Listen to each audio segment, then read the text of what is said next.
I made over 250 videos as a real estate agent, and in this video, I am going to just share with you what I've learned along the way. I've got a list in front of me. I'm going to be referencing it quite a bit. The first thing I want to get into is the fact that it takes a little bit longer than you would probably expect it to, right? A lot of people get into video and they expect it to take off immediately, or at least they want it to take off immediately. You know, everybody with their social media and microwave mentalities these days, they want it to happen, you know, tomorrow. But the fact is with this organic long form YouTube content, you know, it will take a little bit of time to get some momentum. So be ready for that. It actually reminds me of a quote that I love that I'll share with you now. It takes longer than you expect it to, and then happens faster than you could have ever imagined. So really love that quote in regard to making video as a realtor. It's gonna feel extremely monotonous and daunting and kind of maybe boring, but at some point the tide's gonna turn and those videos are gonna start working in your favor and you're gonna have all of the leverage in the world. So that's something that I've learned along the way, is that it takes a little bit longer, but that's okay. The second thing, I'm gonna read this because it's quite bulky what I wrote down here, but there's no reason to try and be somebody else. At first, we're so worried about sounding the same, saying the same things, dressing differently to make ourselves appear a certain way, when in reality, it's all a bunch of like a waste of energy, because that doesn't work. Being somebody that you're not does not work. You can never out-optimize or outperform the truth.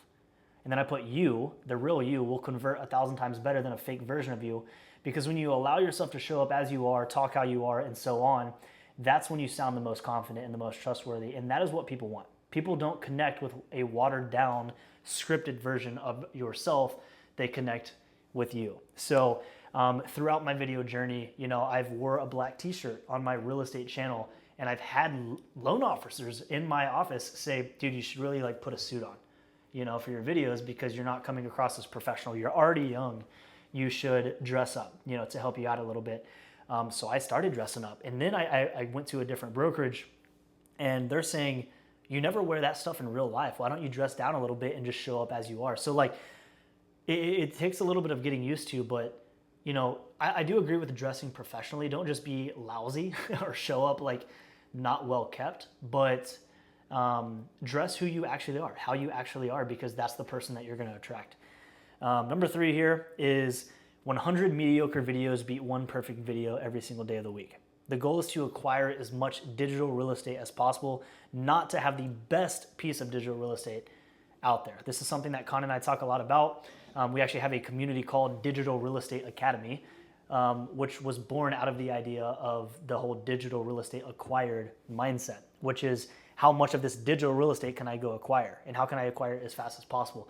Not just how can I have this best piece of digital real estate, because one video is not going to change your life, but 100 may. Number 4, speaking of volume, more videos. The fourth thing is that you figure out by doing, not by thinking. You cannot think and plan your way to a successful YouTube channel. You must start somewhere and get better over time. And the only way that you actually progress as far as being good on camera is by being on camera and doing it. And that's something huge that I've learned is, at first, we hyperanalyze everything. The way we're dressed, exactly the way our hair looks, how the video like is edited and all of that stuff. I honestly could care less about that stuff now. I just want to make sure there's good substance in the video, because I know it's one of 100, you know? Number 5 is, I actually already said this, but it's quality of substance is far more important than quality of video. An iPhone video of you walking downtown just like this can, you know, convert just as good as high quality video on a camera like what we're shooting on here. It doesn't necessarily matter. If you have something good to talk about, the quality of the video, as long as it's not terrible audio or like legitimately just terrible video that they can't even, like it's distracting. As long as it's not like that, then you're going to convert and it's going to work. So don't put so much pressure on yourself as far as quality of gear and that sort of thing. And the 6th kind of bonus thing here, last thing I want to say is that making videos and talking to a camera actually helps you articulate things a little bit better in real life, in real conversation, because after making hundreds of videos, you don't want to continue repeating yourself or, you know, saying the wrong thing over and over again. So you actually acquire this skill of speaking, whether it's public speaking or just talking to a client or whatever it may be. But yeah, it helps you articulate things. So those are a few things that I've learned as of now.